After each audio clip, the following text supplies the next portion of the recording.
Wala namang standard sa babaeng gusto ka. Yun ang totoo. Kahit itanong nyo dyan, sa tingin nyo ba, study first ang sagot nyan kung si Jungkook ang manliligaw?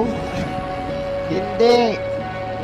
Tandaan mo, walang standard ang babae pag gusto nila. Pag sinabihan kang standard, ay pag sinabihan kang study first, rumarason lang yun, di ka lang ng tipo.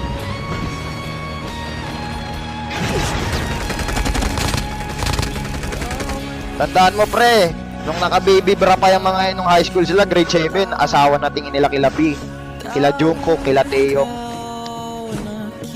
Bias nga daw nila yun, di ba? Asawa daw nila yun. Di ba? Tapos sasagutin ka ng study first. Hindi ka lang gusto nun. Napapangitan lang sa yun.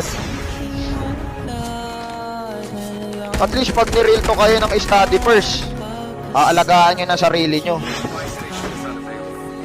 Tsaka naniniwala naman ako sa kasabihang hindi deserve ng pangit ang mahalin, guys.